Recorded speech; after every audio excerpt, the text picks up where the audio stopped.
S ನಮಸ್ತೆ ಮಾತೆರೆಗ್ಲ ಇನಿ ನವರಾತ್ರಿ ಕರೆದು 10ನೇ ದಿನ ವಿಜಯದಶಮಿ ಎಂಕಲಿತ ಪಡುಕರೆಡುಲ್ಲ ಪಡುಕರೆಡು ಎಂಕಲ್ನ ವೀರಕೇಸರಿ ಸೇವಾ ಪ್ರತಿಷ್ಠಾನಡ್ ಇನಿ ವಿಜಯದಶಮಿ ಉತ್ಸವ ನಡಪೆರುಂಡು RSS ದ 100 ವರ್ಷದ ಒಂಜಿ ಎಡ್ಡೆ ಗಳಿಗೆ ಇನಿ ಅಂಚ ಪೂರ ಸ್ವಯಂ ಸೇವಕರು ಪೂರ ಟೈಮ್ ಪೂರ ಬೈದೇರು ನನ್ನ ಒಂತೆ ಬರ್ತಡೆ ಕಾರ್ಯಕ್ರಮ ಶುರು ಆಪುಂಡು ತುಕ ಕಾರ್ಯಕ್ರಮದ ಬಗ್ಗೆ ಮಸ್ತ್ ಮಾಹಿತಿ ಪೂರ ದಿಕ್ಸೂಚಿ ಭಾಷಣ ಅತ್ ಬೌದ್ಧಿಕ್ ಮಲ್ಪೆರೆ ಬರ್ಪಿನಾರು ಆರೆ ಪನ್ಪೆರೆ ಯಾನ್ ಜಾಸ್ತಿ ದಾಲ ಪನ್ನೋಡು ಬಂದಿಜ್ಜಿ ಸೊ ನನ್ನ ಪೊಯ್ ಕಾರ್ಯಕ್ರಮ ಶುರು ಆಪುಂಡು ಒಂತೆ ಬರ್ತಡೆ ಅದ ಮುಟ್ಟ ಹಂಚಿಪುರ ಒಂಚೂರು ತಾಜಲೆ ಸ್ವಯಂ ಸೇವಕರು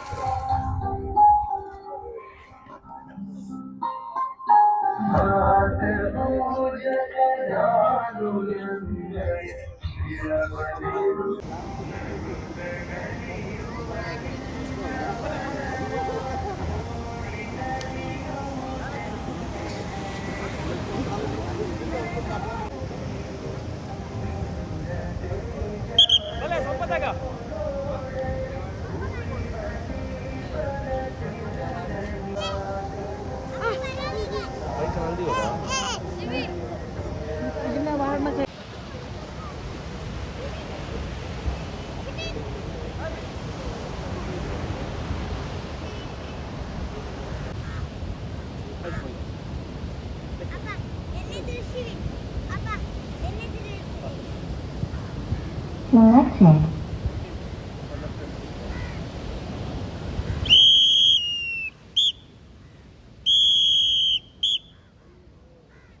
ಸಂಘ ದಕ್ಷ ಸಂಘ ಆರಮ ಸಂಘ ದಕ್ಷ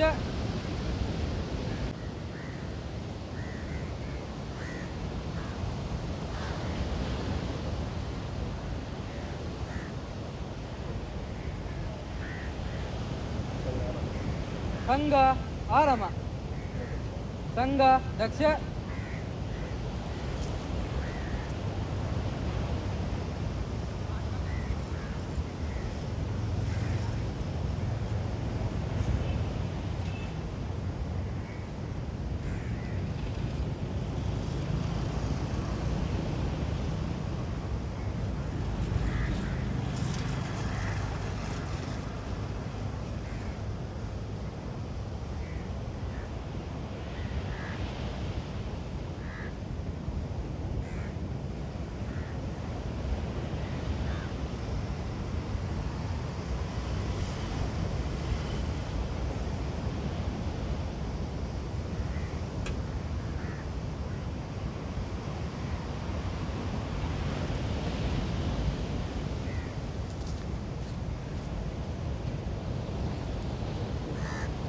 ध्वज प्रणाम 1 2 3 उपविश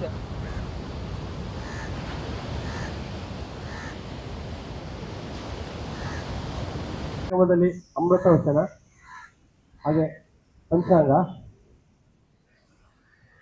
ಮತ್ತೆ ವೈಯಕ್ತಿಗೀತೆ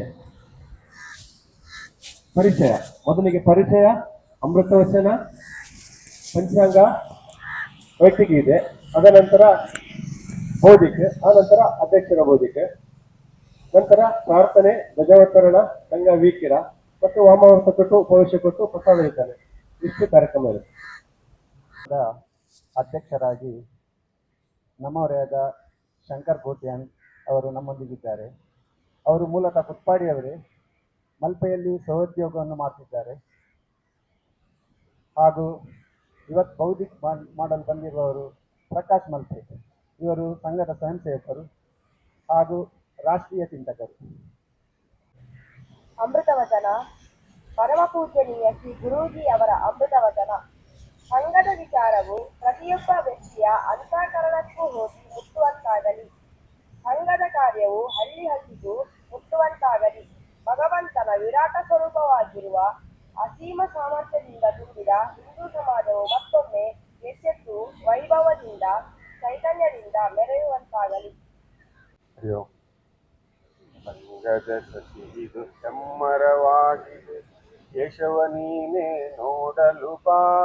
ಟೊಂಗೆ ಟೊಂಗೆಯಲು ಕಂಗೊಳಿಸುತ್ತಲಿಹ ಅಮೃತ ಫಲಗಳ ಸವಿಯಲು ಬಾ. ಸಂಗದ ಸಸಿ ಇದು ಹೆಮ್ಮರವಾಗಿದೆ, ಮೋಹಿತೆವಾಡದ ಹಂಗಳದಲ್ಲಿ ನೀನೇ ನೆಟ್ಟಿಹ ಸಸಿಯಂದು. ಬೆಳೆಯುತ್ತ ಬರದಲ್ಲಿ ಬೆಳೆಯುತ್ತಲಿಹುದು ಅಗಣಿತ ಶಾಖೆಗಳೈತಂದು. ತೆಂಗಾಡನು ರಂಗೇರಿಸಿ ಬೀಸಿತು ನವಚೈತನ್ಯದ ತಂಗಾಳಿ. ದೈನ್ಯ ನಿರಾಶೆಯ ಕಾಲವು ಕಳೆಯಿತು ಮೈಮರೆವಿನ ಪೊರೆಯನು ಸೀಳಿ. ಸಂಗದ ಸಸಿದು ಹೆಮ್ಮರವಾಗಿದೆ, ಕೇಶವ ನೀನೇ ನೋಡಲು ಬಾ. ಟೊಂಗೆ ಟೊಂಗೆಯಲು ಕಂಗೊಳಿಸುತ್ತಲಿಹ ಅಮೃತ ಫಲಗಳ ಸವಿಯಲು ಬಾ. ಅನುದಿನ ನೀರನ್ನು ಉಣಿಸುತ್ತ ನೀನು ಜತನದಿ ಪೋಷಣೆ ಮಾಡಿರುವೆ. ದೂಷಣೆ ಪ್ರತಿರೋಧದ ಜಳದಿಂದ ಛಲದಲ್ಲಿ ಕಾಪಾಡಿರುವೆ.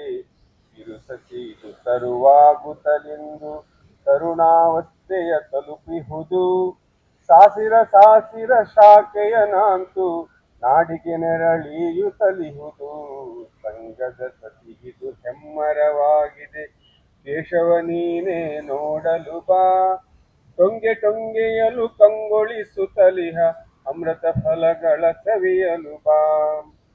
ಎಲೆಗಳ ಮರೆಯಲಿ ನಸು ನಗುತ್ತಿರುವ ಪುಷ್ಪಗಳೆನುತೋ ಕೇಶವನೇ. ಆಸುಮರಾಶಿಯು ಸೂಸಿಹ ಸೌರಭ ಆವರಿಸುವುದೀ ದೇಶವನೇ. ಒಡಲುಳು ಅಡಗಿದೆ ನಾಡಿಗೆ ನೀಡಲು ತಾಯ್ನೆಲದೊಳವಿನ ಮಕರಂದ. ಕಸವನ್ನು ರಸಮಯಗೊಳಿಸುತ್ತ ಸಾಗಿದೆ ಭಾರತ ದೇಶದ ಯುವವೃಂದ. ಸಂಗದ ಸಸಿಗಿದು ಹೆಮ್ಮರವಾಗಿದೆ, ಕೇಶವ ನೀನೇ ನೋಡಲು ಬಾ. ಟೊಂಗೆ ಟೊಂಗೆಯಲು ಕಂಗೊಳಿಸುತ್ತಲಿಹ ಅಮೃತ ಫಲಗಳ ಸವಿಯಲು ಬಾ. ಅಮೃತ ಫಲಗಳ ಸವಿಯಲು ಬಾ. 100 ಅನ್ನುವಂಥ ಸಂಖ್ಯೆ ಸಂಭ್ರಮಕ್ಕೆ ಕಾರಣ ಆಗುತ್ತೆ.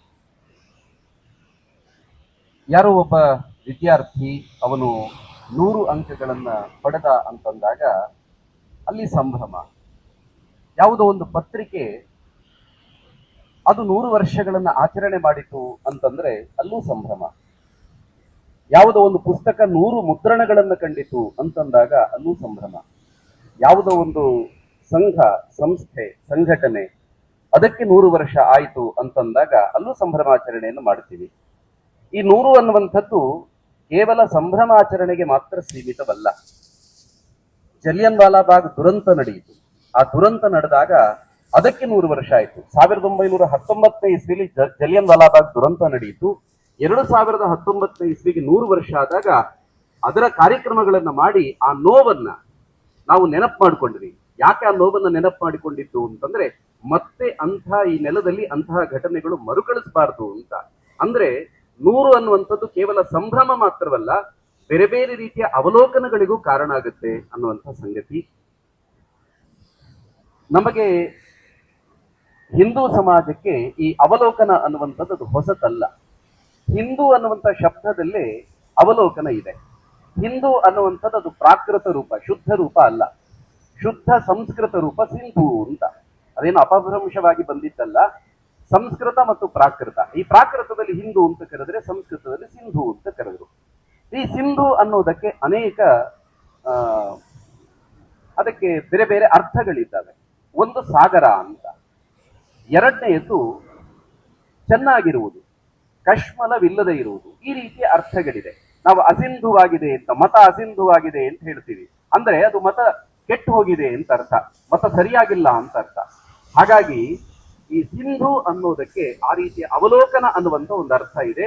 ಅದು ಚೆನ್ನಾಗಿರುವಂತೆ ನೋಡಿಕೊಳ್ಳುವಂಥದ್ದು ಒಂದು ಅರ್ಥ ಇದೆ. ಇಲ್ಲೇ ಪಕ್ಕದಲ್ಲಿ ಸಮುದ್ರ ಇದೆ, ಇದನ್ನ ಸಿಂಧು ಅಂತ ಕರೆದಿರುವಂಥದ್ದು.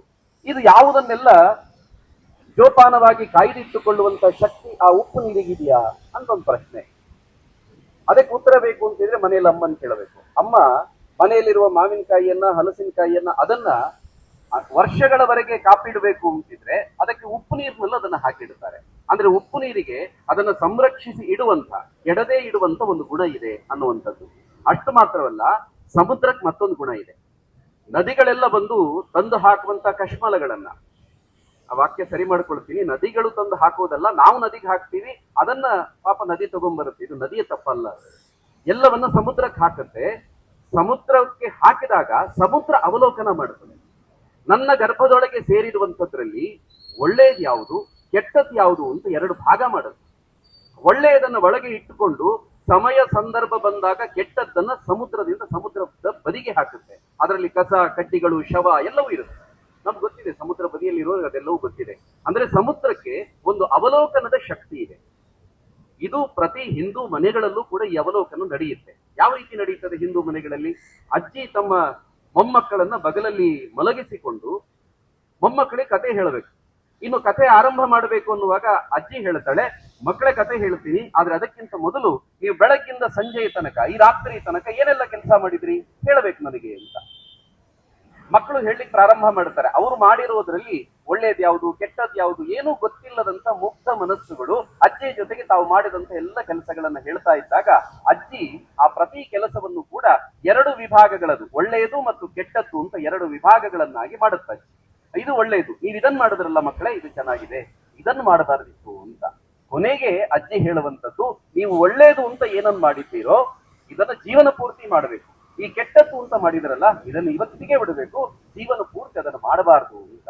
ಇದು ಪ್ರತಿ ಮನೆಗಳಲ್ಲಿ ನಡೀಬೇಕು. ಪ್ರತಿ ಮನೆಗಳು, ಯಾವ ಮನೆಗಳಲ್ಲಿ ಈ ರೀತಿಯ ನಿತ್ಯದ ಅವಲೋಕನ ನಡೆಯುವುದಿಲ್ವೋ ಆ ಮನೆ ಹಿಂದೂ ಸಮಾಜದ ಭಾಗ ಅಂತ ಹೇಳ್ಕೊಳ್ಳಿಕ್ಕೆ ಅದಕ್ಕೆ ನೈತಿಕತೆ ಇರೋದಿಲ್ಲ ಅನ್ನುವಂಥ ಸಂಗತಿ. ಅಂದ್ರೆ ಯಾಕೆ ಇಷ್ಟೆಲ್ಲ ಸಂಗತಿಗಳು ಅಂತಂದ್ರೆ, ಈ ಹಿಂದೂ ಅಂತಂದಾಗ ಅದರೊಳಗೆ ಅವಲೋಕನ ಇದೆ. 100 ವರ್ಷಗಳು ಸಂಘಕ್ಕಾಗಿದೆ.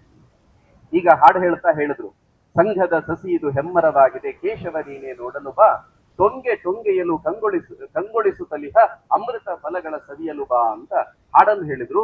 ಆ ರೀತಿ ಸಂಘ ಬಹಳ ವಿಸ್ತಾರವಾಗಿ ಇವತ್ತು ಬೆಳೆದು ನಿಂತಿದೆ. 100 ವರ್ಷಗಳ ಹಿಂದೆ ಸಂಘ ಆರಂಭ ಆಯಿತು. 1925 ಇಸ್ವಿ ವಿಜಯದಶಮಿ ದಿವಸ ಸಂಘ ಆರಂಭ ಆಯಿತು.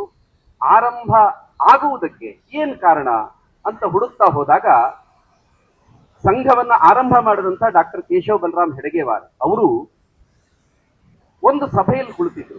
ಆ ಸಭೆಯಲ್ಲಿ ಉಪನ್ಯಾಸ ಮಾಡ್ತಾ ಇದ್ದಂಥವರು ಮಾರ್ಗರೆಟ್ ಎಲಿಜಬೆತ್ ನೋಬೆಲ್. ಅಂದ್ರೆ ಅವರನ್ನ ನಾವು ಸೋದರಿ ನಿವೇದಿತಾ ಅಂತ ಕರೀತೇವೆ. ಸೋದರಿ ನಿವೇದಿತಾ ಅಂದ್ರೆ ಸ್ವಾಮಿ ವಿವೇಕಾನಂದರ ಶಿಷ್ಯೆ.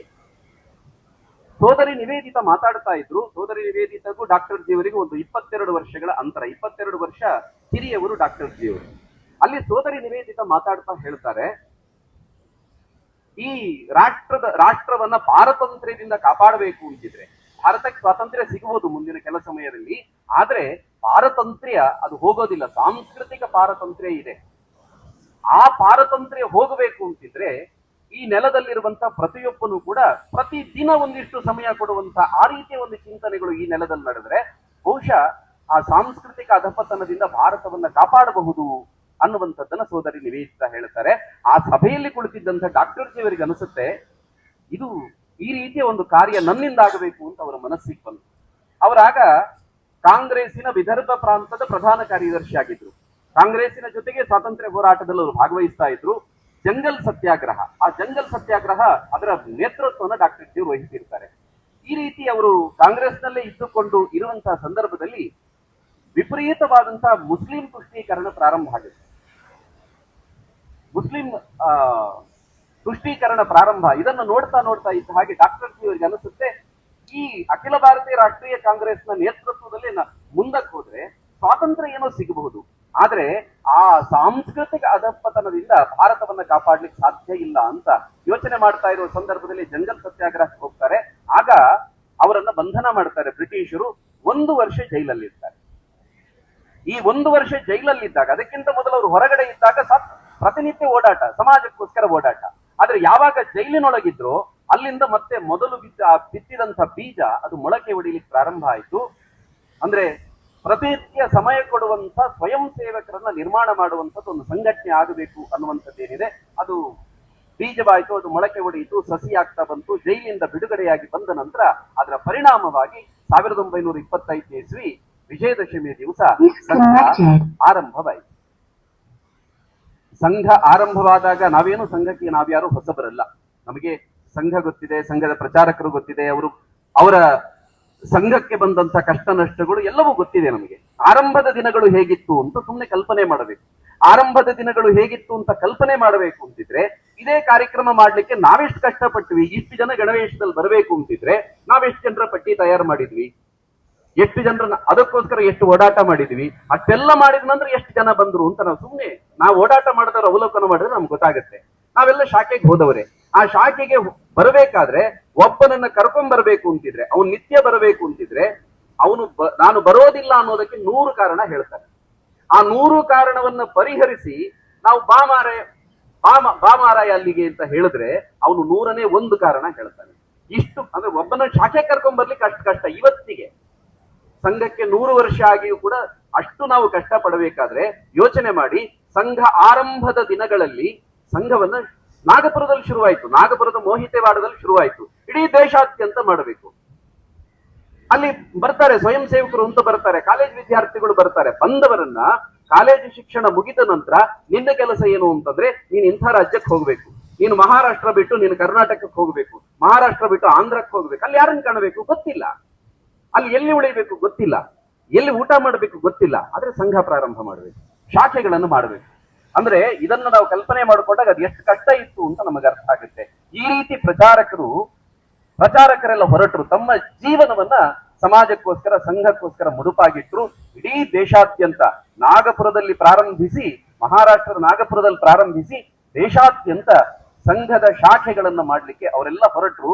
ಅವರೆಲ್ಲ ಜೀವನವನ್ನ ಕಟ್ಟ ಕಾರಣಕ್ಕೋಸ್ಕರ ಇವತ್ತು ಸಂಘ 100 ವರ್ಷಗಳನ್ನ ದಾಟಿದೆ, ಸಮೃದ್ಧವಾಗಿದೆ. ಇವತ್ತು ಜಗತ್ತಿನಲ್ಲಿ ಅತ್ಯಂತ ದೊಡ್ಡ ಸ್ವಯಂ ಸೇವಾ ಸಂಘಟನೆಯಾಗಿ ನಮ್ಮ ಕಣ್ಣು ಮುಂದೆ ಇದೆ. ಅದಕ್ಕೆ ಅವರೆಲ್ಲರ ಪ್ರಯತ್ನ ಅಷ್ಟು ದೊಡ್ಡದಿದೆ, ಅವರ ಹಿಂದೆ ಅವರು ಕೊಟ್ಟಂತ ಸಮಯ ಅಷ್ಟು ದೊಡ್ಡದಿದೆ ಅನ್ನುವಂಥದ್ದನ್ನ ಅರ್ಥ ಮಾಡ್ಕೊಳ್ಬೇಕು.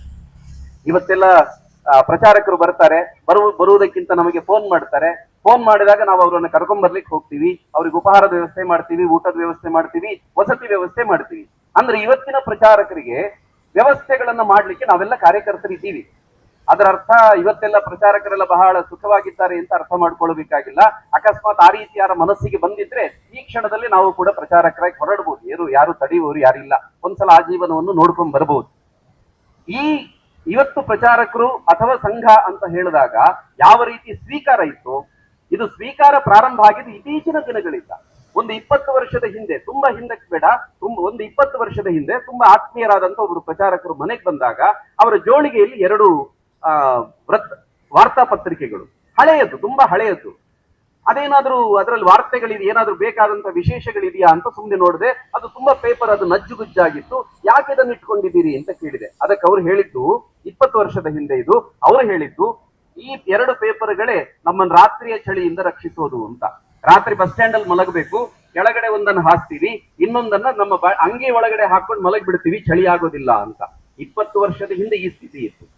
ಅಂದ್ರೆ ಅವರಿಗೆ ಊಟ ವಸತಿ ಈ ಸೌಕರ್ಯಗಳಿಗೆ ಇರಲಿಲ್ಲ. ಇಂಥ ಸಂದರ್ಭದಲ್ಲಿ 20 ವರ್ಷದ ಹಿಂದೆ ಹೀಗಿರಬೇಕಾದ್ರೆ ಮತ್ತು 80 ವರ್ಷ 100 ವರ್ಷಗಳ ಹಿಂದೆ ಸಂಘವನ್ನ ಇಷ್ಟು ಬಲಿಷ್ಠವಾಗಿ ಕಟ್ಟಬೇಕು ಅಂತಿದ್ರೆ ಅವರ ಸಾಮರ್ಥ್ಯ ಎಂಥದ್ದಿತ್ತು, ಧ್ಯೇಯ ನಿಷ್ಠೆ ಎಂಥದ್ದಿತ್ತು ಅಂತ ನಾವು ಅರ್ಥ ಮಾಡ್ಕೊಳ್ಬೇಕು. ಸಂಘ ಆ ರೀತಿ ಸಂಘ ಬೆಳೆಯಿತು. ಇಷ್ಟು ಮಾತ್ರವಲ್ಲ, ಸಂಘದ ಮೇಲೆ ಆಪಾದನೆಗಳು ಬಂತು. ಗಾಂಧಿಯ ಹತ್ಯೆ ಆಯಿತು. ಗಾಂಧೀಜಿಯ ಹತ್ಯೆ ಆದಾಗ ಗಾಂಧಿಯ ಹತ್ಯೆಯಲ್ಲಿ ಸಂಘದ ಪಾತ್ರ ಇದೆ ಅಂತ ಸಂಘವನ್ನ ಬ್ಯಾನ್ ಮಾಡಲಾಯಿತು, ನಿಷೇಧ ಮಾಡಿದ್ರು. ಸಂಘಕ್ಕೆ ನಿಷೇಧ ಮಾಡಿದ್ರು. ಆ ಸಂದರ್ಭದಲ್ಲಿ ಗಾಂಧಿಯ ಅನುಯಾಯಿಗಳು ಅಂತ ಹೇಳಿದಂಥವ್ರು, ಯಾರು ಗಾಂಧಿಯ ಅಹಿಂಸೆ ಅಂತ ಆ ಅನುಯಾಯಿಗಳು ಅದೆಷ್ಟೋ ಸ್ವಯಂ ಸೇವಕರನ್ನ ಹತ್ಯೆ ಮಾಡ್ತಾರೆ, ಅದೆಷ್ಟೋ ಸ್ವಯಂ ಸೇವಕರ ಮನೆಗೆ ಬೆಂಕಿ ಇಡ್ತಾರೆ. ಅವರು ಗಾಂಧಿಯ ಅನುಯಾಯಿಗಳು. ಅದೆಷ್ಟೋ ಸ್ವಯಂ ಸೇವಕರಿಗೆ ಕಲ್ಲು ಹೊಡೆದರು.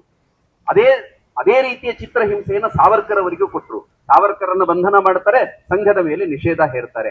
ಆದ್ರೆ ಈ ಎಲ್ಲ ಅಪಮಾನಗಳನ್ನ ಕೊನೆಗೆ ಕೋರ್ಟಿನಲ್ಲಿ ತೀರ್ಪು ಬಂತು, ಸಾವರ್ಕರ್ ಮತ್ತು ರಾಷ್ಟ್ರೀಯ ಸ್ವಯಂ ಸೇವಕ ಸಂಘ ಇದಕ್ಕೂ ಗಾಂಧೀಜಿಯವರ ಹತ್ಯೆಗೂ ಯಾವುದೇ ಪಾತ್ರ ಸಂಬಂಧ ಇಲ್ಲ, ಎಳ್ಳಷ್ಟು ಸಂಬಂಧ ಇಲ್ಲ ಅಂತ ಸುಪ್ರೀಂ ಕೋರ್ಟ್ ತೀರ್ಪು ನೀಡುತ್ತೆ. ಸುಪ್ರೀಂ ಕೋರ್ಟ್ ತೀರ್ಪು ನೀಡಿದ ನಂತರವೂ ಇತ್ತೀಚೆಗೆ ಒಬ್ಬ ರಾಜಕಾರಣಿ ಹೇಳ್ದ ಅವ್ರು ಗಾಂಧೀಜಿಯನ್ನು ಕೊಂದವರು ಅಂತ. ತಲೆಕೆಟ್ಟವರಿದ್ದಾರೆ, ಈ ರೀತಿ ಅಪಮಾನಗಳನ್ನ ಇನ್ನೂ ಮಾಡುವಂತವರಿದ್ದಾರೆ. ಆದ್ರೆ ಈ ಅಪಮಾನಗಳ ಮಧ್ಯೆ ಸಂಘ ಅದು ಕುಗ್ಗಿ ಹೋಗಿಲ್ಲ. ಇದು ಒಂದೇ ನಿಷೇಧ ಅಲ್ಲ. ಇಂದಿರಾ ಗಾಂಧಿ ಇದ್ದಾಗ ತುರ್ತು ಪರಿಸ್ಥಿತಿಯನ್ನ ಹೇರಿದ್ರು, ತಾನು ಮತ್ತೆ ಪ್ರಧಾನಿ ಆಗಬೇಕು ಅಂತ. ಹಿಂದೆ ನಡೆದಂತಹ ಚುನಾವಣೆ ಅದು ಅನೂರ್ಜಿತ ಅಂತ ಕೋರ್ಟ್ ಹೇಳುತ್ತೆ. ಅದು ಹೇಳಿದ ತಕ್ಷಣ ನಾನು ಕೆಳಗಿಳಿಬೇಕಾಗುತ್ತೆ ಅಂತ ಗೊತ್ತಾದ ತಕ್ಷಣ ತುರ್ತು ಪರಿಸ್ಥಿತಿಯನ್ನು ತರ್ತಾಳೆ ಆಕೆ. ತಂದ ತಕ್ಷಣ ಆ ತುರ್ತು ಪರಿಸ್ಥಿತಿಯ ಹೊತ್ತಿಗೆ ಸಂಘದ ಮೇಲೆ ಮತ್ತೊಂದ್ಸಲ ಬ್ಯಾನ್ ನಿಷೇಧವನ್ನ ಹಾಕಲಾಗುತ್ತೆ. ಆವಾಗ ಅದೆಷ್ಟೋ ಸಂಘದ ಕಾರ್ಯಕರ್ತರನ್ನ ಪ್ರಚಾರಕರನ್ನ ಜೈಲಿಗೆ ಹಾಕ್ತಾರೆ. ಹೊರಗಡೆ ಇದ್ದಂತ ಪ್ರಚಾರಕರಿಗೆ ಚಿತ್ರಹಿಂಸೆಯನ್ನು ಕೊಡ್ತಾರೆ. ಸಂಘದ ಮೇಲೂ ಬ್ಯಾನ್ ಬೀಳುತ್ತೆ. ಆದ್ರೆ ಈ ಎಲ್ಲಾ ಸಂದರ್ಭದಲ್ಲೂ ಕೂಡ ಸಂಘ ಕುಗ್ಗಲಿಲ್ಲ. ಜೈಲಿನ ಒಳಗಡೆ ಇದ್ದಂತ ಸ್ವಯಂ ಸೇವಕರು ಅಲ್ಲಿರುವಂತ ಉಳಿದವರನ್ನ ಅವರನ್ನ ಸೇರಿಸಿಕೊಂಡು ಶಾಖೆ ಮಾಡ್ಲಿಕ್ಕೆ ಪ್ರಾರಂಭ ಮಾಡಿದ್ರು. ಅದೆಷ್ಟೋ ಜನ ಕಮ್ಯುನಿಸ್ಟರು ಆ ಜೈಲಿಂದ ಹೊರಗೆ ಬಂದಾಗ ಸಂಘದ ಸ್ವಯಂ ಸೇವಕರಾಗಿ ಬದಲಾದ್ರು.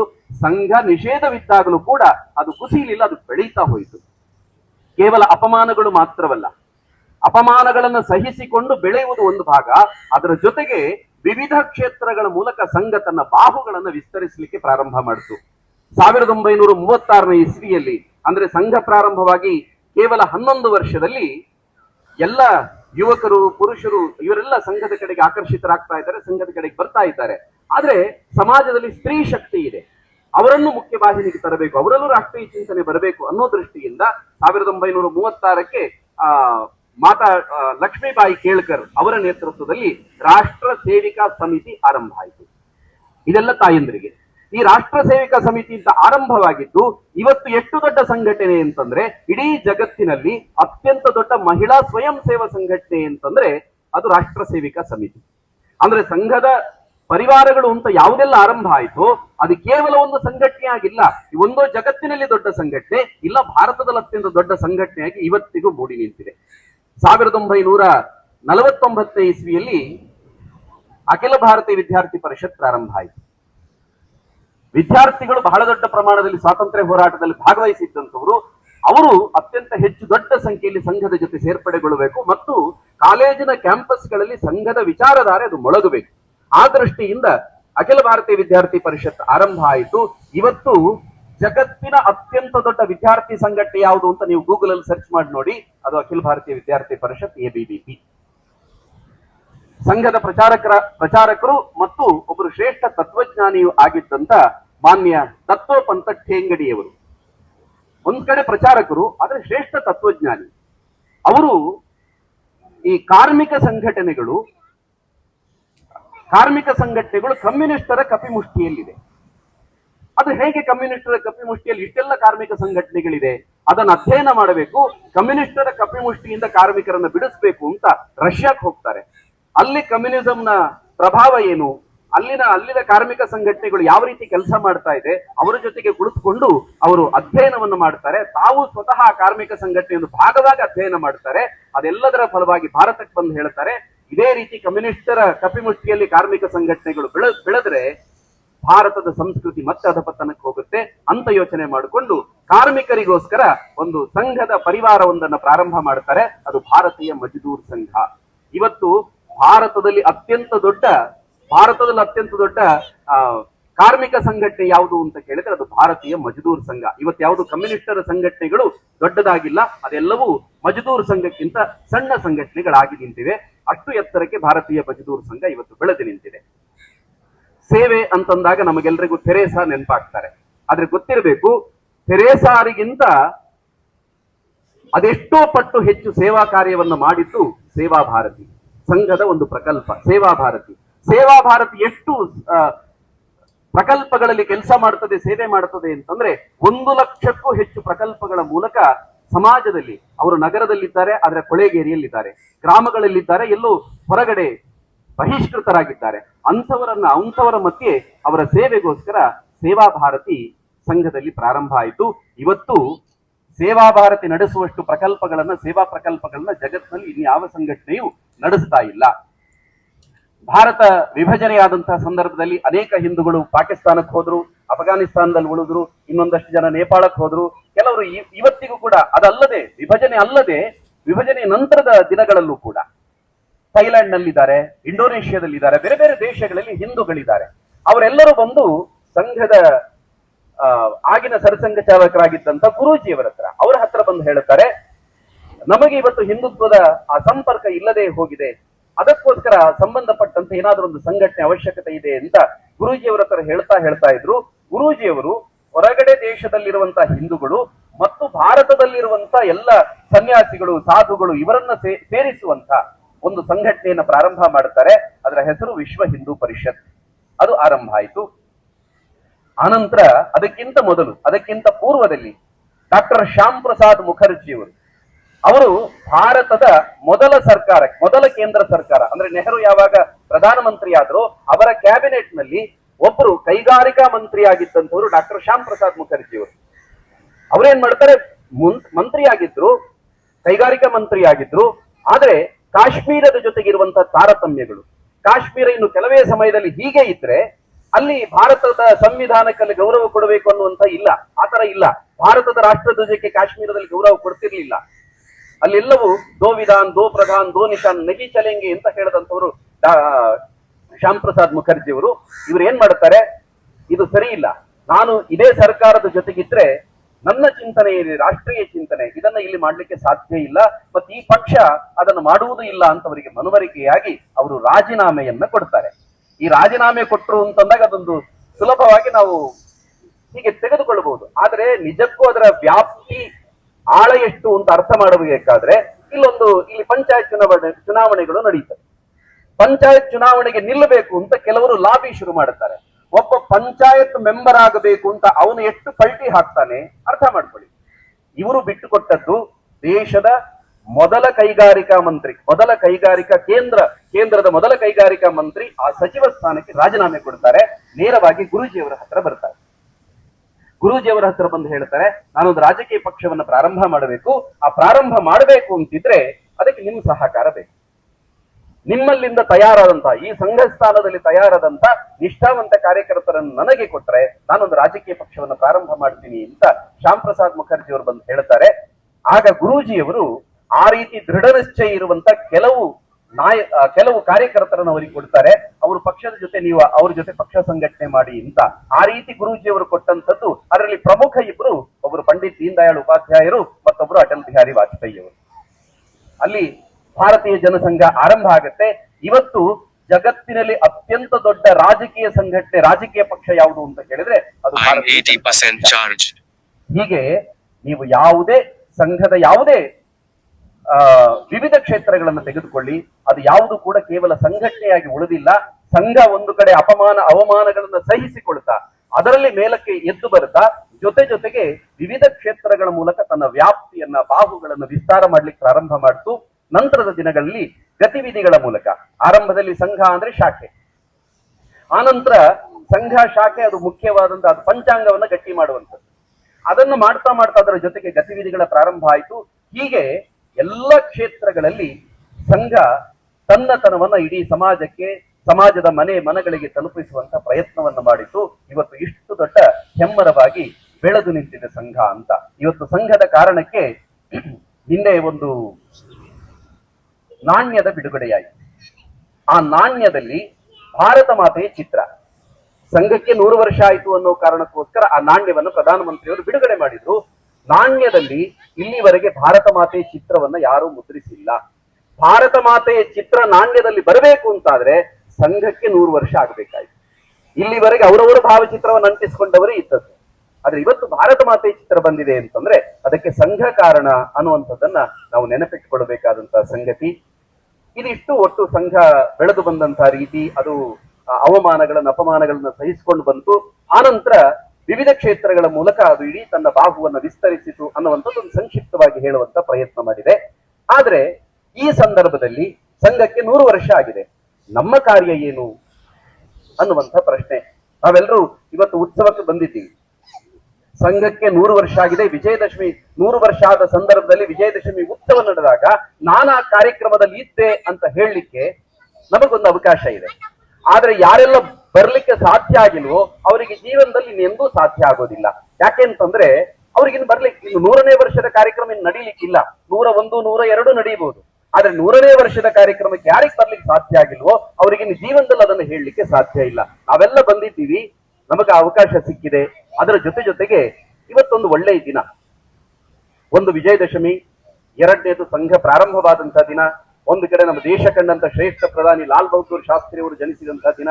ಅದರ ಜೊತೆಗೆ ಇದೇ ನಮ್ಮ ಪಕ್ಕದ ಪಾಜಕದಲ್ಲಿ ಆಚಾರ್ಯ ಮಧ್ವರು ಜನಿಸಿದಂತಹ ದಿನ. ಬಹಳ ಒಳ್ಳೆಯ ದಿನ ಇವತ್ತು. ನಾವೆಲ್ಲರೂ ಸಂಕಲ್ಪ ಮಾಡಬೇಕು, ನನ್ನ ಕಾರ್ಯ ಏನು ಅಂತ. ನಾವೆಲ್ಲ ಯಾವ ಕಾರ್ಯವನ್ನ ಮಾಡಬಹುದು ಅಂತ ಸಂಘದ ಹಿರಿಯರು ಅಪೇಕ್ಷೆ ಪಟ್ಟಿದ್ದಾರೆ. ಅದನ್ನು ಕೆಲವನ್ನ ನಿಮ್ಮ ಕಣ್ಣು ಮುಂದೆ ಇಡುವಂತ ಪ್ರಯತ್ನ ಮಾಡ್ತೀನಿ. ನಾವು ಅದರಲ್ಲಿ ಯಾವುದನ್ನ ಮಾಡಬಹುದು ಅನ್ನುವಂಥದ್ದನ್ನ ಆಯ್ಕೆ ಅದು ನಮಗೆ ಬಿಟ್ಟದ್ದು. ಅದನ್ನ ಆಯ್ಕೆ ಮಾಡಿಕೊಂಡು ಅದರ ಜೊತೆಗೆ ಈ ದಿವಸ ನಾವು ಸಂಕಲ್ಪ ಮಾಡಬೇಕಾದಂತ ಅವಶ್ಯಕತೆ ಇದೆ.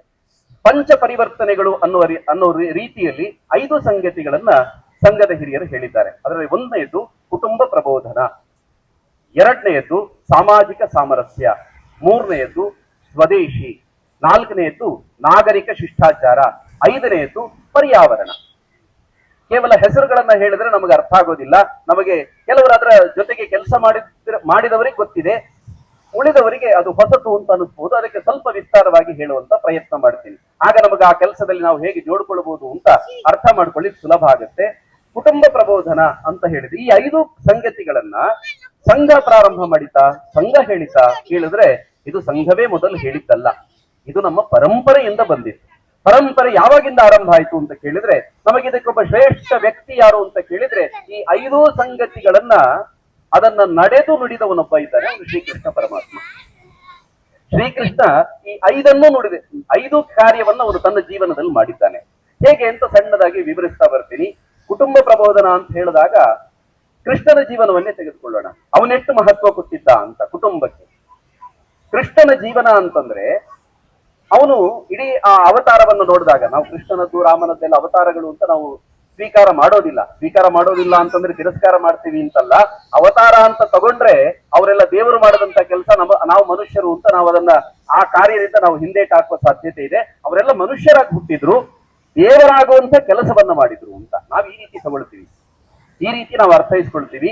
ಕೃಷ್ಣ ಅವನು ಮೊದಲು ಮಾಡಿದಂತ ಕೆಲಸ, ಗೋಕುಲದಿಂದ ಮಥುರೆಗೆ ಬರ್ತಾನೆ. 10 ವರ್ಷದ ಹುಡುಗ, ಕಂಸನನ್ನು ಕೊಲ್ಲುವಾಗ ಕೃಷ್ಣನಿಗೆ 10 ವರ್ಷ. ಅಲ್ಲಿ ಗೋಕುಲಕ್ಕೆ ಬರ್ತಾನೆ, ಗೋಕುಲದಿಂದ ಮಥುರೆಗೆ ಬರ್ತಾನೆ.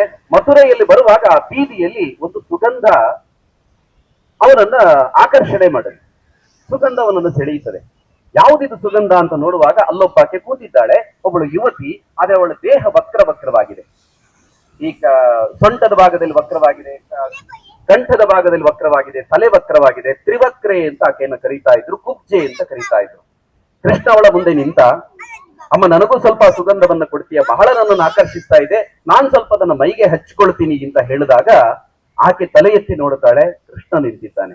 ಕಣ್ಣಲ್ಲಿ ನೀರು ಬಂತು. ನಿನಗಲ್ಲದೆ ಇನ್ಯಾರಿಗೆ ಕೊಡ್ಲಿ ಭಗವಂತ ಅಂತ ಹೇಳ್ತಾಳೆ. ಅಲ್ಲಿರುವಂತ ಆ ಸುಗಂಧವನ್ನ ಅವನ ಮೈಗೆ ಹಚ್ಚುತ್ತಾಳೆ. ಅವಳಲ್ಲಿದ್ದಂತ ಭಕ್ತಿ ಮತ್ತು ಪ್ರೀತಿಯನ್ನ ಕಂಡಂತಹ ಕೃಷ್ಣ ಅವಳ 2 ಪಾದಗಳನ್ನ ಮೆಟ್ಟಿ ನಿಂತು ಅವಳ ಗಲ್ಲಕ್ಕೆ ಕೈ ಕೊಟ್ಟು ತಟ್ಟನ ಎತ್ತಾನೆ. ಅವಳ ದೇಹದ ವಕ್ರತೆ ದೂರ ಆಗುತ್ತೆ. ಯಾಕೆ ಅವಳ ದೇಹದ ವಕ್ರತೆಯನ್ನು ದೂರ ಮಾಡಿದ ಅಂತಂದ್ರೆ, ಅವಳ ಮನಸ್ಸಿನಲ್ಲಿ, ಅವಳ ಭಕ್ತಿಯಲ್ಲಿ, ಅವಳ ಶ್ರದ್ಧೆಯಲ್ಲಿ ವಕ್ರತೆ ಇರಲಿಲ್ಲ.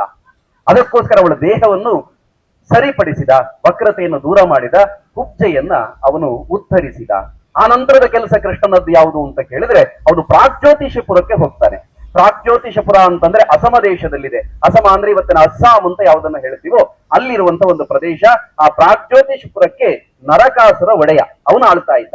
ಅವನ ಬಂಧನದಲ್ಲಿದ್ದಂತ 16,100 ಮಂದಿ ಆ ಕನ್ಯೆಯರನ್ನ ಅವನಲ್ಲಿ ಸೆರೆಯಿಂದ ಬಿಡಿಸಿದ, ಅವರನ್ನ ಉದ್ಧರಿಸಿದ.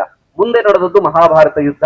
ಮಹಾಭಾರತ ಯುದ್ಧ ಯಾರ ಕಾರಣಕ್ಕೋಸ್ಕರ ನಡೆಯಿತು ಅಂದ್ರೆ, ಅರ್ಜುನನ ಮೇಲಿನ ಪ್ರೀತಿಗೋ ಉಳಿದ 4 ಜನ ಪಾಂಡವರ ಪ್ರೀತಿಗೋ ನಡೆದಿದ್ದಲ್ಲ. ಸಂಧಾನಕ್ಕೆ ಅಂತ ಕೃಷ್ಣ ಹೊರಟಾಗ ಎಲ್ಲ ಪಂಚಪಾಂಡವರು ಹೇಳಿದ್ದು ಯುದ್ಧ ಯಾಕೆ ಕೃಷ್ಣ ಅಂತ. ಅರ್ಜುನನಿಂದ ಹಿಡಿದು ಎಲ್ಲರೂ ಹೇಳಿದ್ರು ಯುದ್ಧ ಬೇಡ, ಸಂಧಾನ ಮಾಡ್ಕೊಂಬ ಅಂತ.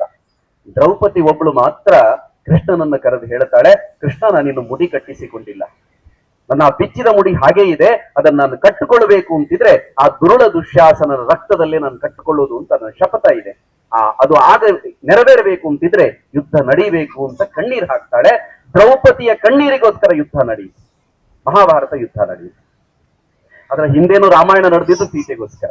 ಹೀಗೆ ಶ್ರೀಕೃಷ್ಣನ ಜೀವನದಲ್ಲಿ ಶ್ರೀಕೃಷ್ಣ ಸ್ತ್ರೀಯರನ್ನ ಉದ್ಧರಿಸುವಂತ ಕೆಲಸ ಮಾಡಿದ. ಕೊನೆಯಲ್ಲಿ ಇನ್ನೊಂದು ಘಟನೆ ಬರುತ್ತೆ. ಕೃಷ್ಣನ ಬಾಲ್ಯದ ದಿನದಲ್ಲಿ ಆ ಮಣ್ಣು ತಿನ್ನುವ ಘಟನೆ, ಬಾಯಿ ತೆರೆದಾಗ ಅಲ್ಲಿ ಬ್ರಹ್ಮಾಂಡ ಕಾಣಿಸಿತು ಯಶೋದೆಗೆ ಅಂತ ಎಲ್ರಿಗೂ ಗೊತ್ತಿರುವಂತ ಘಟನೆ. ಸುಮ್ಮನೆ ಯೋಚನೆ ಮಾಡಿ, ಆ ಬ್ರಹ್ಮಾಂಡದ ಘಟನೆ ಆಗುವುದಕ್ಕಿಂತ ಮುಂಚೆ ಪೂತನಿಯನ್ನ ಕೊಂದಿತ್ತ ಮಗು, ಪುಟ್ಟ ಮಗು ಕೃಷ್ಣ. ಪೂತನಿಯನ್ನ ಕೊಂದಿತ್ತು, ಶಕಟಾಸುರನನ್ನ ಕೊಂದಿತ್ತು. ಪೂತನಿ ಶಕಟಾಸುರಂತ ರಾಕ್ಷಸರನ್ನ ಕೊಂದ ಮಗುವಿಗೆ ಮಣ್ಣು ತಿನ್ನಬಾರದು ಅಂತ ಗೊತ್ತಿರ್ಲಿಲ್ವಾ? ಗೊತ್ತಿತ್ತು ಕೃಷ್ಣನಿಗೆ. ಆದ್ರೆ ಮಣ್ಣು ತಿಂದು ಅದರಲ್ಲಿ ಏನೋ ಸಂದೇಶವನ್ನ ಯಶೋದೆಯ ಮೂಲಕ ಜಗತ್ತಿಗೆ ತೋರಿಸ್ಬೇಕಿತ್ತು. ಏನು ಸಂದೇಶ ಅಂತ ಕೇಳಿದ್ರೆ, ಈ ಬ್ರಹ್ಮಾಂಡವನ್ನ ನೋಡುವಂತ ಶಕ್ತಿ, ಅರ್ಥ ಮಾಡಿಕೊಳ್ಳುವಂತ ಶಕ್ತಿ ಈ ನೆಲದಲ್ಲಿರುವಂತ ಪುರುಷರಿಗಿಂತ ಸ್ತ್ರೀಯರಿಗೆ ಮಾತ್ರ ಸಾಧ್ಯ, ಸ್ತ್ರೀಯರಿಗೆ ಹೆಚ್ಚಿದೆ. ಅದಕ್ಕೋಸ್ಕರ ತಾಯಿಗೆ ಬ್ರಹ್ಮಾಂಡ ದರ್ಶನ ಮಾಡಿಸಿದ. ಯಾಕೆ ಇದು ಅಂತಂದ್ರೆ, ನಮ್ಮ ದೇಶದ ಮೇಲೆ ಅನೇಕ ಆಕ್ರಮಣಗಳು ನಡೆಯಿತು.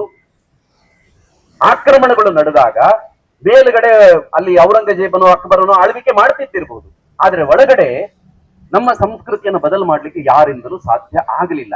ಯಾಕಿದು ಸಾಧ್ಯ ಆಗಲಿಲ್ಲ ಅಂತಂದ್ರೆ, ನಮ್ಮ ಕುಟುಂಬ ವ್ಯವಸ್ಥೆಯ ಕಾರಣಕ್ಕೋಸ್ಕರ. ಈ ಕುಟುಂಬದ ಆಧಾರ ಯಾರು ಅಂತ ಕೇಳಿದ್ರೆ ಆ ಮನೆಯ ತಾಯಿ, ಆ ಮನೆಯ ಸ್ತ್ರೀ, ಅವರು ಕಾರಣ. ಇದು ಕೃಷ್ಣನಿಗೆ ಗೊತ್ತಿತ್ತು. ಆ ರೀತಿಯ ಸಂದೇಶವನ್ನು ಅವನು ಕೊಡಬೇಕಿತ್ತು. ಎಲ್ಲಿ ಸ್ತ್ರೀಯರಿಗೆ ಗೌರವ ಕೊಡ್ತಿರೋ, ಸ್ತ್ರೀಯರಿಗೆ ಗೌರವ ಕೊಡ್ತಾ ಬಂದ್ರೆ ಅವರು ಗಟ್ಟಿಯಾಗಬೇಕು, ಆ ಮೂಲಕ ಕುಟುಂಬ ಗಟ್ಟಿಯಾಗಬೇಕು, ಆ ಮೂಲಕ ಭಾರತದ ಸಂಸ್ಕೃತಿಯನ್ನು ಉಳಿಸ್ಲಿಕ್ಕೆ ಸಾಧ್ಯ ಇದೆ ಅಂತ ಕೃಷ್ಣ ಹೇಳಿದ್ರು. ಈ ರೀತಿ ಇದೇ ಸಂಗತಿಯನ್ನ ಇಟ್ಟುಕೊಂಡು ಆ ನಂತರ ನಮ್ಮ ಹಿರಿಯರೆಲ್ಲ ಅದೇ ಪದ್ಧತಿಯನ್ನು ಮುಂದುವರಿಸಿದ್ರು. ನೆಲವನ್ನ ಮಾತೃಭೂಮಿ ಅಂತ ಕರೆದ್ರು, ಪಿತೃಭೂಮಿ ಅಂತ ಕರೆದಿಲ್ಲ. ಇಲ್ಲಿರುವಂತ ಎಲ್ಲ ನದಿಗಳಿಗೂ ತಾಯಂದರ ಹೆಸರನ್ನಿಟ್ಟು, ಯಾವುದೇ ಶ್ರದ್ಧಾ ಬಿಂದುಗಳಿದ್ರು ತಾಯಂದರ ಹೆಸರಲ್ಲಿ ಕಲಿಯಲಿಕ್ಕೆ ಪ್ರಾರಂಭ ಮಾಡಿದ್ರು. ಈ ನೆಲದಲ್ಲಿ ತಾಯಂದರಿಗೆ ಎತ್ತರದ ಸ್ಥಾನವನ್ನು ಕೊಡುವಂತ ಕೆಲಸಗಳು, ಕಾರ್ಯಗಳು ಈ ನೆಲದಲ್ಲಿ ನಡೆಯಿತು. ರಾಷ್ಟ್ರೀಯ ಸ್ವಯಂ ಸೇವಕ ಸಂಘ ಇದೇ ಕುಟುಂಬವನ್ನು ಉಳಿಸೋದಕ್ಕೋಸ್ಕರ ಒಂದು 6 ರೀತಿಯ ಕಾರ್ಯಕ್ರಮಗಳನ್ನು, ಕುಟುಂಬ ಪ್ರಬೋಧನದ ಮೂಲಕ 6 ರೀತಿಯ ಕಾರ್ಯಕ್ರಮಗಳು, ಅದಕ್ಕೆ 6 ಹೆಸರುಗಳು. ಒಂದು ಭಜನೆ ಅಂತ. ಭಾರತ ಆದ್ರಿಂದ, ಭಾರತದ ಕುಟುಂಬ ಆದ್ರಿಂದ ಭಾದಿಂದಲೇ ಪ್ರಾರಂಭ.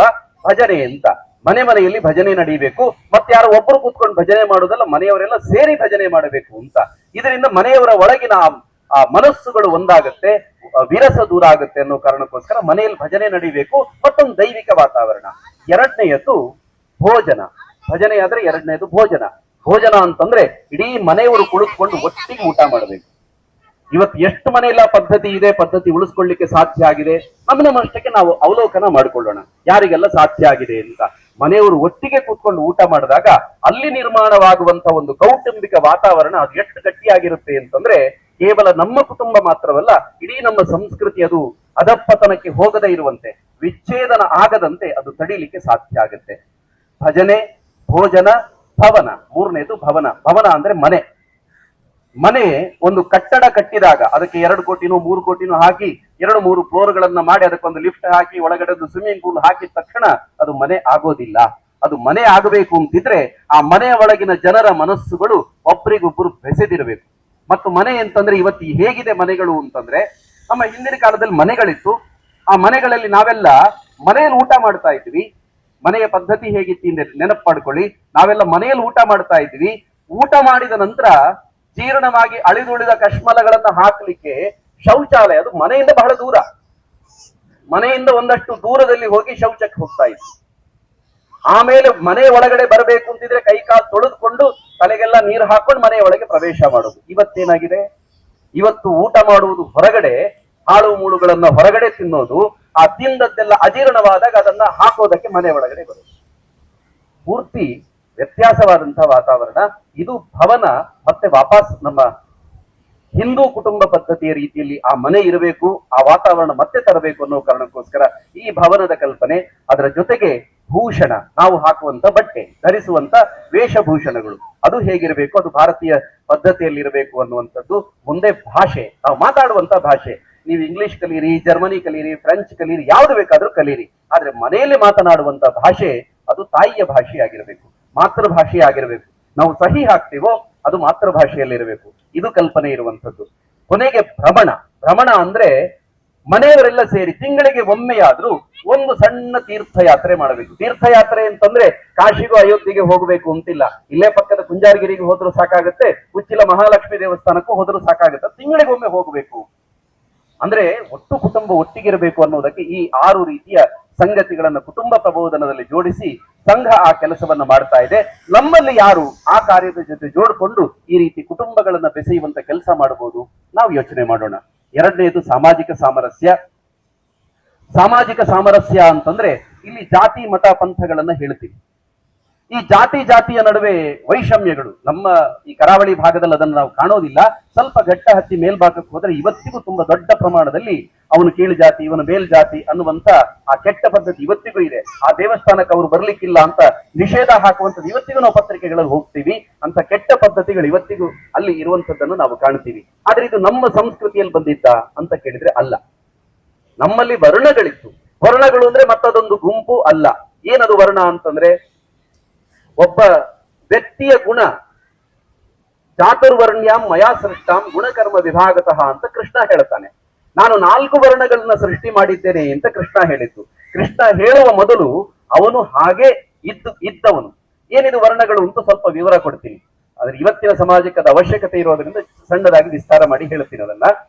ಏನು ವರ್ಣಗಳು ಅಂತಂದ್ರೆ, ನಮಗೆ ಅಧ್ಯಯನ ಮಾಡುವಂತ ಆಸಕ್ತಿ ಇದೆ.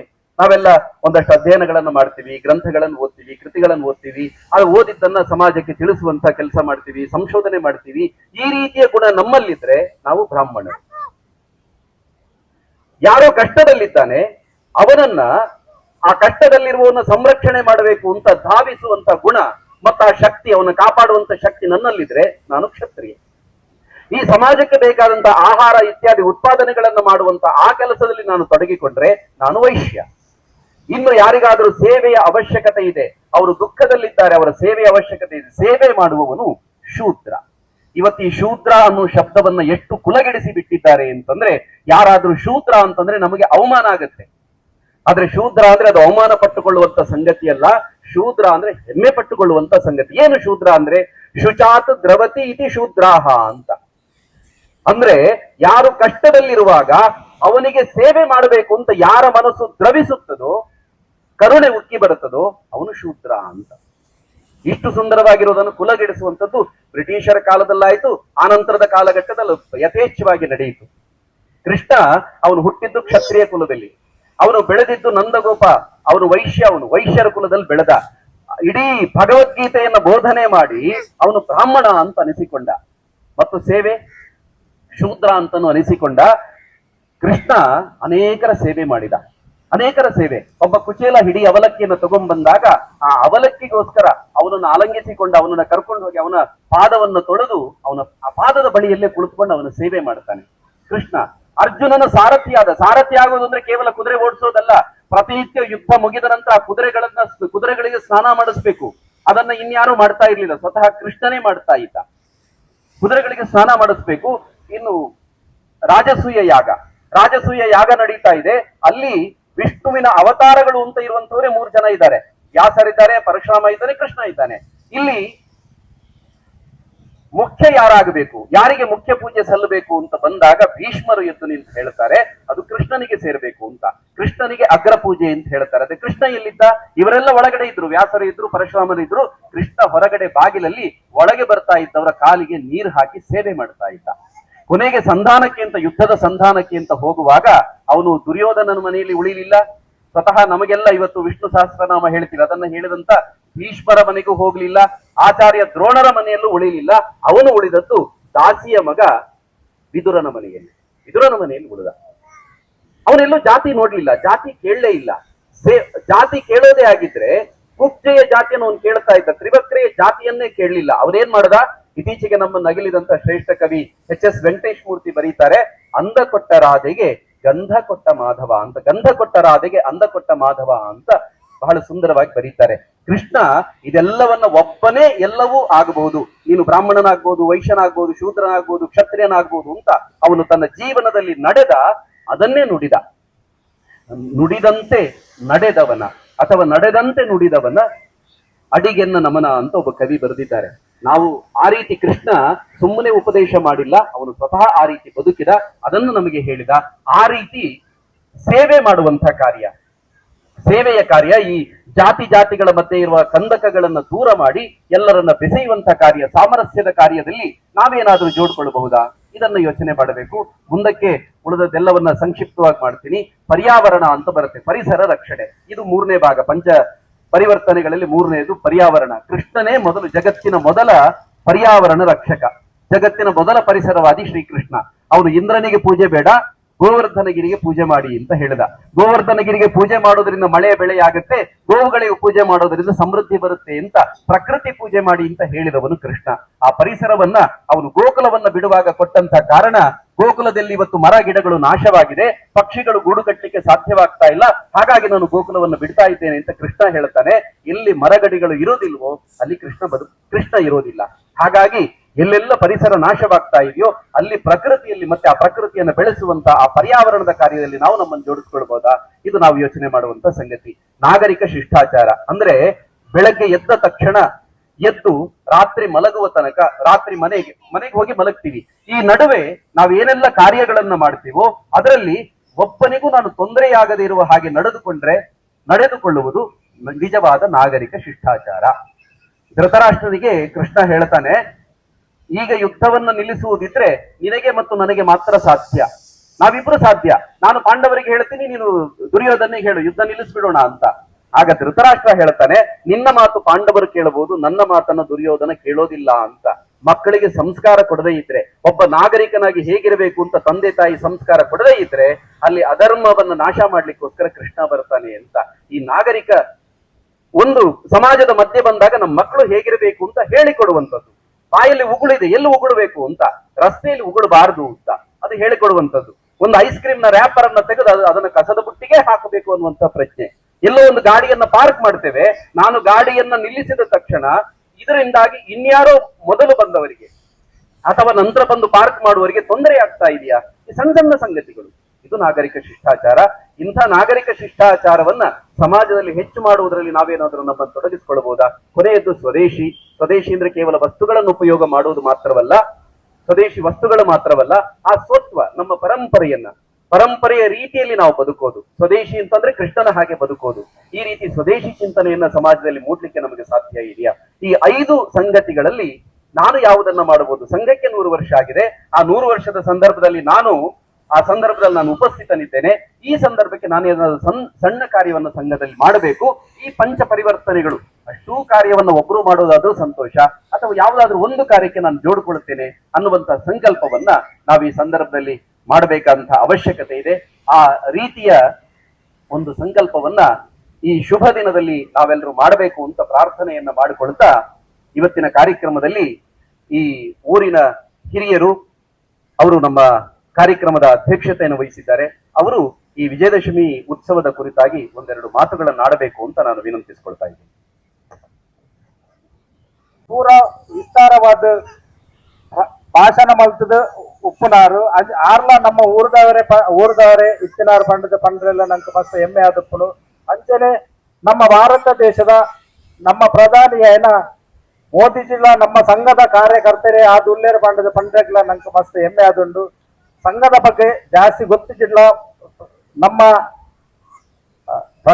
ಪ್ರಕಾಶ್ ಮೇಯರ್ ಸಂಘದ ಬಗ್ಗೆ ಪೂರಾ ವಿಷಯ ಎಲ್ಲ ಪಂಡರು ಅಂಚಾದ ಜಾಸ್ತಿ ಪಾತ್ರ ಪೋಪುಜಿಯಾನ್ ಸಂಘದ ಬಗ್ಗೆ ಈ ಕಾರ್ಯಕ್ರಮ ಭಾಗವಹಿಸಲಿಕ್ಕೆ ಅವಕಾಶ ಮಲ್ತು ಕೊಡ್ತಿನ ಸಂಘದ ಮಾತಾ ಕಾರ್ಯಕರ್ತರಿಗೆಲ್ಲ ಅಭಿನಂದನೆ ಸಲ್ಲಿಸೊಂದು ಎನ್ನರಟ್ಟು ಪಾತ್ರನು ಮುಗಿಪೊಂದಿಲ್ಲ. ಜೈ ಹಿಂದ್, ಜೈ ಕರ್ನಾಟಕ.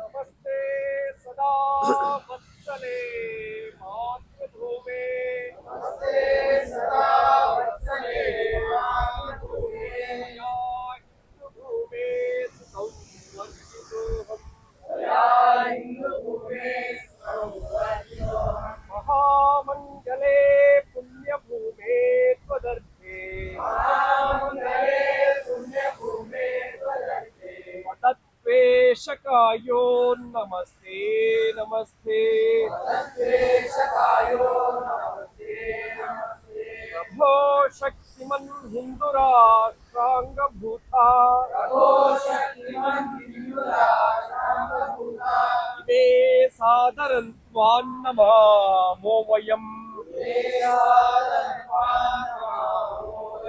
त्वदीयाय कार्याय बद्धाकटीयम्,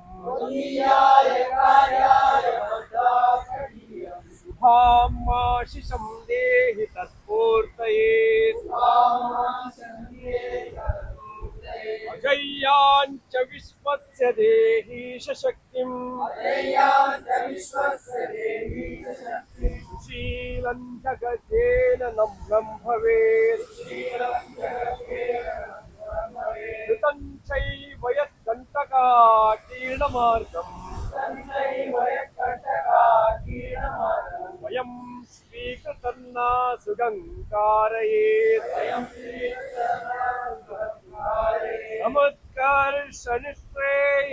समुत्कर्षनिःश्रेयसैकमुग्रम् परं साधनं नाम वीरव्रतौ तदन्तः प्रत्पक्षया ध्येयनिष्ठा तत्प्रजागर्तुतीव्रानिशम् विजयत्री जनसंहदा कार्यशक्तिर्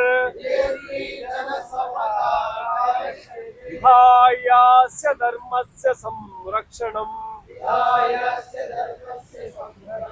परं वैभवन्येतु मे तत्स्वराष्ट्रम्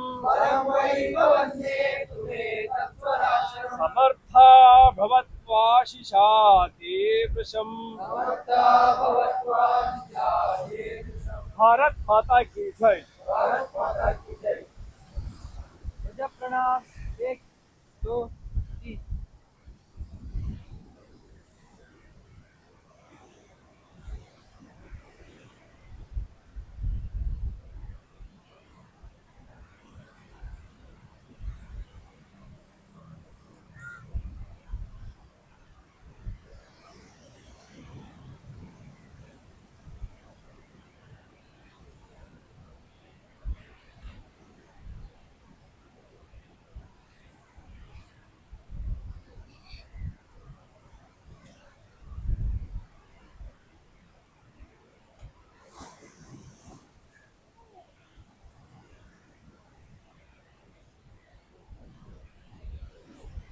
ಸಂಘ ಈಕಿರ ವಾಮಾಂಸ ಉಪವಿಟ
ಮಾತೆಯರು ಹಾಗೆ ಬಾಲಕ ಬಾಲಕಿಯರ ಹೊರತಾಗಿ ನಾವೇನು ಕಾರ್ಯಕರ್ತರಿದ್ದೇವೆ ಸ್ವಲ್ಪ ಅವಲೋಕನಕ್ಕಾಗಿ ಸೇರುವ ಇಲ್ಲಿ.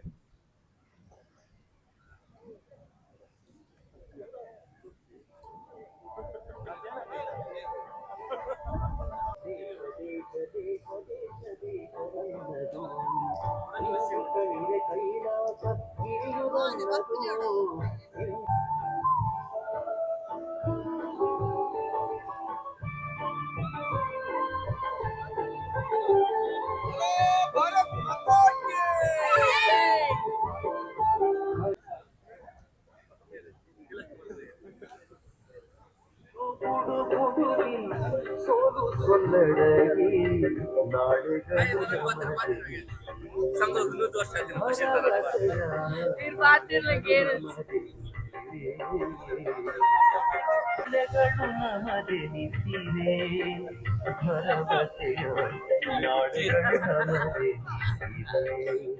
ಭರವಸೆಯ ನನ್ನದು ದೇಶ ದೇಶ ದೇಶ ದೇಶ ದೇಶ ನನ್ನದು.